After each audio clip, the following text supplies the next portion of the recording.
আমি ব্যতীত, আমি ক্ষুধিত যে আমার পূর্বপুরুষরা যারা স্বাধীনতার জন্য রক্ত দিয়েছিল তারা এই ভারতবর্ষ দেখার জন্য নয়। আজ যারা হিন্দু ধর্মের নাম করে বা কিছু কিছু উগ্র মুসলিম নেতারা যে উগ্র বক্তব্য রাখছে, এটা কখনো কাম্য নয়। এই ভারতবর্ষ তথা বাংলাতে জন্ম নিয়েছিল হিন্দু ধর্মের প্রাণপুরুষ শ্রী শ্রী রামকৃষ্ণ পরমহংসদেব, স্বামী বিবেকানন্দ, শ্রী চৈতন্যদেবের মতন আদর্শবান মহাপুরুষরা। তেমনই ভাবে এই ভারতবর্ষে জন্ম নিয়েছিল মাওলানা আবুল কালাম আজাদের মতন নেতৃত্ব। সেই জায়গায় দাঁড়িয়ে কেউ বলছে চ্যাংদোলা করে ফেলে দেব, কেউ বলছে আমরা 70%, কেউ বলছে যে আমি গর্বিত আমি এই ধর্মে জন্মগ্রহণ করে। তাদের উদ্দেশ্য করে বলি যে শুধু ভোটের রাজনীতি করার জন্যে 2026 সালে বিধানসভা নির্বাচনে বৈতরণে পেরোনোর জন্য হিন্দু মুসলমানের মধ্যে এই ডিভাইডেড করিয়ে বা তাদের শরীর থেকে এক ফোঁটা রক্ত ঝরিয়ে হয়তো আপনারা নির্বাচনী বৈতরণী পেরিয়ে যাবেন। যে পরম করুণাময় সৃষ্টিকর্তা, আমরা কেউ আল্লাহ বলি, কেউ গড বলেন, কেউ ঈশ্বর বলেন, সেই পরম করুণাময় সৃষ্টিকর্তা কি আপনাদেরকে সত্যিকারে ছাড়বে? আপনারা কি কবরে বা শ্মশানে গিয়ে শান্তি পাবেন? তাই আমি সর্বপ্রথম যারা এই ধরনের উস্কানিমূলক কথাবার্তা বলে বিভ্রান্ত ছড়ানোর চেষ্টা করছেন এবং সম্পর্ক নষ্ট করার চেষ্টা করছেন, পবিত্র সম্পর্ক, এদেরকে মনে রাখা উচিত মসজিদ, মন্দির, গির্জা, গুরুদ্বার সহ যত দেবালয় আছে, এই দেবালয়গুলো শুধু ইট কাঠ পাথর তৈরি নয়। সেই সম্প্রদায়ের কাছে সেই দেবালয়টা হচ্ছে তার আত্মমর্যাদা এবং বিশ্বাসের প্রতীক। আপনারা যদি রাজনীতি করতে গিয়ে সেই আত্মমর্যাদা এবং বিশ্বাসের যদি হানি ঘটান, তাহলে মানুষ কিন্তু আপনাদের ক্ষমা করবে না।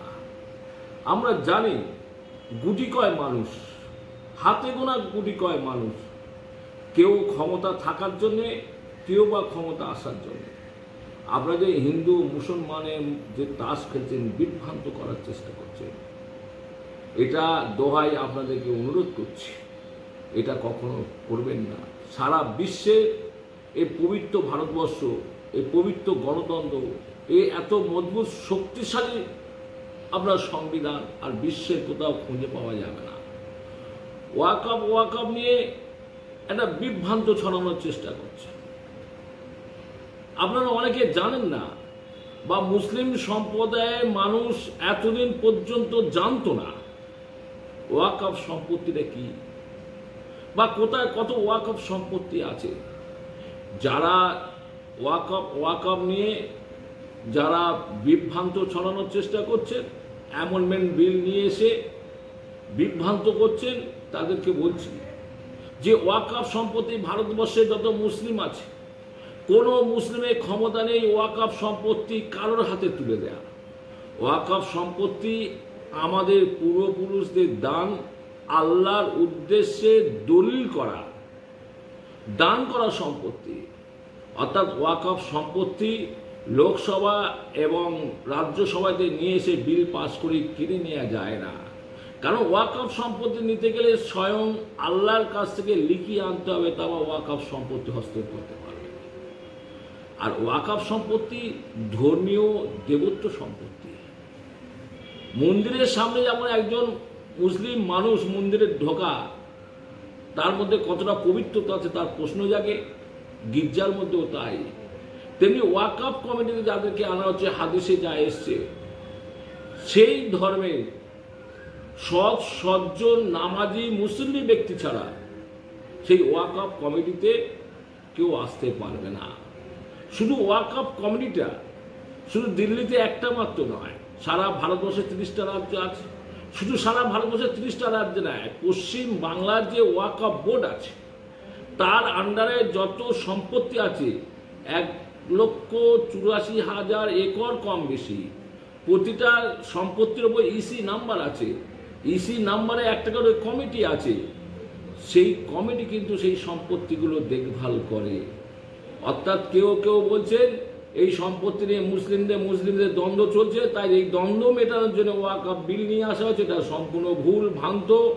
কারণ হচ্ছে সম্পত্তি নিয়ে তার পুরো কেন্দ্রীয় সরকার নরেন্দ্র মোদী, অমিত শাহ নিজেদের স্বার্থ চরিতার্থ করার জন্য ওয়াকফ এমন বিল নিয়ে এসে এরা কেঁচু খুলতে কেউটি বার করছে।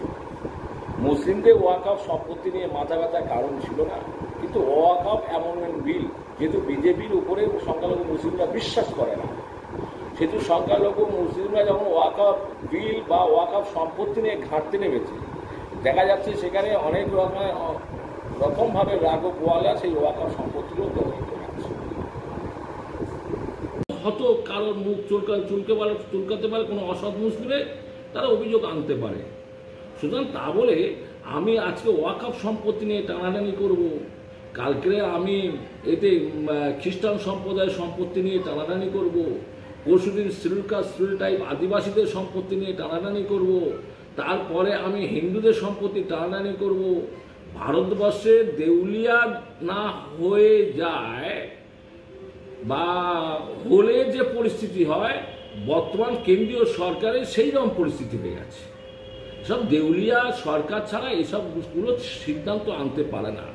আপনারা নিশ্চয়ই অবগত আছেন, কয়েক বছর আগে হঠাৎ রাতারাতি যখন 500,000 টাকার নোটবন্দি করা হলো, কত গরিব মানুষ, ভিখারি মানুষ, তাদের টাকাগুলো বালিশের তলায় লুকিয়ে রেখে দিয়েছিল। লম্বা লাইন, কতজন মারা গেল লাইনে দাঁড়াতে গিয়ে, নোট চেঞ্জ করতে গিয়ে। আচ্ছা ভারত, সেই আচ্ছা ভারতে কি হলো?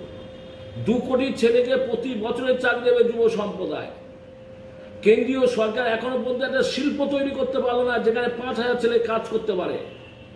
যে কেন্দ্রীয় সরকার বলল রাতারাতি 15 লক্ষ টাকা করে প্রতিটা মানুষের অ্যাকাউন্টে ঢুকে যাবে, আজও পর্যন্ত 15টা পয়সা এই কেন্দ্রীয় সরকার ঢোকাতে পারেনি। অর্থাৎ কেন্দ্রীয় সরকার সর্বত্রভাবে ফেল। শুধুমাত্র হিন্দু মুসলমান ডিভাইডেড করে হিন্দু ভাই করে বাংলা সুবুদ্ধি সম্পন্ন তথা ভারতবর্ষের সুবুদ্ধি সম্পন্ন মানুষের মধ্যে বিভ্রান্ত ছড়ানোর চেষ্টা করছে।